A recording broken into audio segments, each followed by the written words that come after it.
Good morning. I'm recording this the morning of November 5th, 2025, right after a very exciting election night across the country here in America. And I wrote this right before going to bed, honestly. And then this morning, I just had to get up and write about it. So thank you for being here at the Nuance Diaries. If you're new, I write what sensitive, deeply feeling people are thinking, but don't always say out loud, aka stuff you usually say for the group chat. Free subscribers receive occasional free posts, and paid subscribers, $7 a month, receive at least 1 to 2 essays a week and access to the Authenticity Library and my full archive of 150 plus posts. Okay, let's get into it. So I spent yesterday, November 4th, desperately trying to keep my anxiety at bay. I turned the oven on and brought my dinner in. On the subway, I very nearly shouted out, "We all voted, right, for Mamdani?" I posted a lot on Threads. Here are some highlights. These are from my Threads account. I quote, "Like I cannot say it more clearly, Zohran Mamdani is our New York when Hollywood hates us. If a Swiftie would like to do their civic duty, could you please make me a Life of the Showgirl edit starring Mamdani's epic journey? You can finish it when he wins," which he did. "And the closing shot in the last bridge can be his victory rally tonight." I got so teary on the train thinking about it and listening to Life of a Showgirl and thinking about him. Truly sums up my feelings in this historic race and the masses of volunteers on Team Mamdani. Thank you for the lovely bouquet. He is married to the hustle. Clubs at 1 a.m., marching in the city at 6 a.m. is the life of a showgirl and the future mayor of New York City. And lastly, for everyone rewatching Scandal right now, please think about whose campaign Olivia Pope would be running and whose campaign would be largely funded by Hollis Doyle in real life. I phone banked until the last possible second when Zohran for NYC campaign told us that we had to shut down because they spent their last possible dollar they were allowed to spend on the campaign. When those tireless volunteers and staff members found a legal way to keep going, I got back on the phone again. Through it all, I kept having flashbacks to November 2016 and 24, the worst presidential campaign election nights I hope to ever experience in my lifetime. I was a senior at Vassar College on election night in 2016. Checked the polls before leaving for rehearsal at Midsummer Night's Dream. Trump had just taken on one of the red seats and won. I was shocked that any state would elect this man, even a red state. When I expressed my confusion, doubt, and unease with one of my best friends and housemates who told me that I had nothing to worry about, it was so early, he was bound to win some of the red states, everything was going to be fine. No reason to panic. Hours later, we huddled together with classmates in the dining hall and watched the final results come in. That same friend showed me a video that Obama posted that night. His tone felt grim and dire. I felt like he was preparing us for the worst possible outcome. I felt like we were on the eve of an impending war. Weren't we? When Trump took Pennsylvania, we were all stunned to silence. The president of the Democrats Club took the mic to break it to us that there was no possible way Hillary Clinton would win. Trump was officially the next president of the United States. I don't remember the walk back to my house. I don't remember putting my pajamas on and getting into bed. I do remember hearing the primal scream taking place in the dorm courtyards. I also remember falling asleep Jane the Virgin. And there's a photo here of one of Mamdani's, I don't know if it's a tweet or a thread from 2014. I guess a tweet because we weren't threading back then. And it says, "Unlike all the crap fall TV, I'm currently watching Jane the Virgin. Keeps things 100. That was 2014, but I like the invisible string that we were both watching Jane the Virgin. I woke up the next day to emails about canceled classes, meetings, and rehearsals. It was like we were all frozen in time, unwilling and unable to walk forward into the inevitable future none of us had predicted. My English teacher, who did not cancel class, sat down and took one look at us before announcing that he simply couldn't teach today. He told us that the great authors we were reading survived horrible times, and so would we.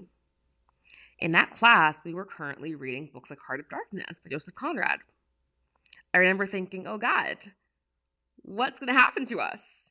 What's going to happen to me? What are we going to do? Hours later, I bumped into that same best friend and housemate in our kitchen at 3 a.m. Took one look at her and started crying. We held each other. I remember wailing, I cannot cry, for the next 4 years. Up until that point, I naively thought that all the bad times were in the history books behind us. I thought the arc of change was bending in the right direction. I thought we could only go up after 8 years having Obama in office. Wrong.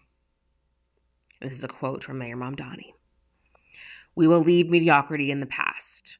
No longer will we have to open a history book for proof that Democrats can dare to be great. This new age will be one of relentless improvement. We will hire thousands more teachers. We will cut waste from a bloated bureaucracy. We will work tirelessly to make light shine again in the halls of NYCHA developments where they have long flickered.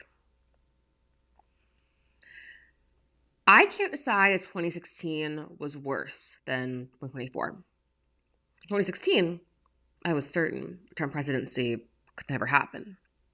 In 2024, I was certain that no one would ever opt into yet another era of tragedy and doom, to put it lightly.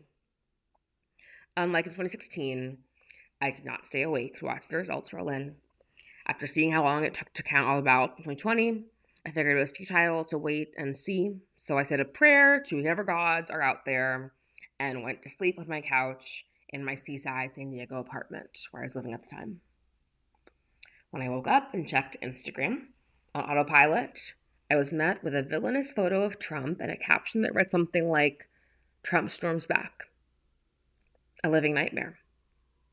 Against my body's pleas, I somehow made it out the door to a morning workout that I previously committed to with a new friend. Working out before sunrise is also my version of a nightmare. On the drive there, I rambled about my disappointment in America and what this country is becoming. Something to the effect of how America hates Black women. My friend replied, I don't necessarily think that Trump being president means America hates Black women.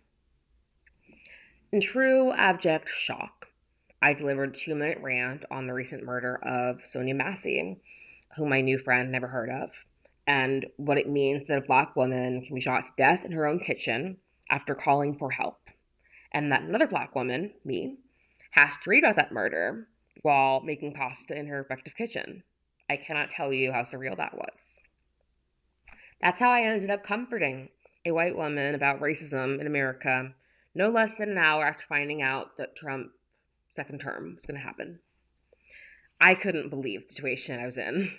I could have let her sit with her feelings and cried out, but she was in the driver's seat. And I didn't want to get into a car accident because she couldn't see the road. Dying in San Diego the morning after Trump was elected for a second time is not how I was meant to die. Another Mamdani quote. Safety and justice will go hand in hand as we work with police officers to reduce crime and create a Department of Community Safety that tackles the mental health crisis and homelessness crises head on. Excellence will become the expectation across government, not the exception. We ran, we did cardio circuits. Everyone in the class mostly acted like it was just another day. Another white woman told me that the first Trump presidency wasn't so bad and that she knew she wouldn't be too affected this time either. She told me she was mostly concerned for the environment. I felt like I was in a post-apocalyptic universe. I felt invisible. I came home and thankfully had therapy already booked. I think I drank tequila right after my session. My Canadian neighbor came over to help me take a passport photo so I could get my passport renewed immediately for obvious reasons. You're the best, Jay. And at some point that afternoon, I saw a post online that rewired my brain, what I now call the plantation texts. Trigger warning for sure here. Black women were receiving texts about being selected for a shift to pick cotton. Random numbers texted them that they would be picked up at their homes in a white van at 5 a.m. To this day, There are so many people who have no idea this even happened. These inexplicably vile, racist, threatening texts that rewired my brain. I am so acutely aware that you listening right now might be hearing this for the first time, and you are not alone. So many people didn't hear about this, which boggles my mind. Even though I logically knew these texts were nothing more than a scare tactic, I still didn't leave my house for a full week. And when I finally did, I couldn't look at people the same way anymore. Everywhere I turned, I thought, was it you? Did you do this? Did you vote for him? Have you sent us back into the dark ages? Did you really think this criminal was a better choice than an overqualified black woman? Is that how lowly you think of Vice President Harris, of black women, of me? Is this what you think of me? Is this what America thinks of women like me? I swiftly made the choice to move back to New York. It felt like the world was ending, and if the world is ending, I'm going to be in New York. A couple of my friends objected to my impulsive decision. Isn't it going to be the same everywhere? Aren't there going to be transporters everywhere? Isn't San Diego just New York but sunnier? First of all, San Diego is a lot of things, but it is 100% not New York but sunnier. More on that another time. And second, yeah, there are sadly Trump supporters everywhere. But in New York, we do not bow down to corrupt leaders, even if they're the president. In this moment of political darkness, New York will be the light. Mayor Zohran Mamdani. At the same time that I was planning my impulsive move home to the city that I thought I'd left for good, a man named Zohran Mamdani was beginning his mayoral campaign. Sitting on my couch, wrapped in a Costco blanket, drinking wine, watching The Handmaid's Tale, I had no idea that seeds of hope had already been planted. I had no idea that just a year after one of the most devastating election nights in American history, my hometown of New York City would go on to elect a mayoral candidate who has given us a level of hope that we have not seen since the Obama era. Zohran Mamdani has given me back a sense of hope that I have not felt since I was 21 years old, senior in college, about to enter the real world. And I know I'm not the only one. I'm 30 now, almost 31, actually. Each vote feels heavier and more crucial than ever. I am far more aware of what's at stake than I was at 21. I am acutely aware that the bad times are not behind us in history books. I'm horrified and heartbroken at the hate that fuels this country. I joke that I'm a New Yorker, not an American, and I kind of mean it. Watching Mayor Mamdani win this election made me prouder, happier, and more emotional than I have ever been about a political campaign in my lifetime. I am hopeful, I'm grateful, and I'm scared. Another Mamdani quote, and these are all from his victory speech. Hope is a decision that tens of thousands of New Yorkers made day after day, volunteer shift after volunteer shift, despite attack ad after attack ad. More than 1 million of us stood in our churches and gymnasiums, in community centers as we filled in the ledger of democracy. And while we cast our ballots alone, we chose hope together. Hope over tyranny. Hope over big money and small ideas. Hope over despair. I want everything that Zohran Mamdani promised us. I am confident in him and his team. I want him to have a fair shot at running this city. I want him to get on the phone with Taylor Swift's people and talk security teams and strategies. The reality of being a person of color in America is fearing for the lives of other people of color. Mamdani is going to protect us, but we also have to protect him and his family. I also really think that he and his wife deserve a spa day, like staycation, because I personally get exhausted thinking about his step count. Like, that man walks so much. I'm elated, and I am also heartbroken. I can't believe I get to tell my future kids I volunteer for this historic campaign that put New York's first Muslim mayor in office. I am heartbroken that my kids will also learn about the vitriol he faced. I'm heartbroken that this is the first time in our city's history that people who keep this city running are truly feeling seen by the people in charge. Fingers bruised from lifting boxes on the warehouse floor, palms calloused from delivery bike handlebars, knuckles scarred with kitchen burns. These are not the hands that have been allowed to hold power, and yet over the last 12 months you have dared to reach something greater.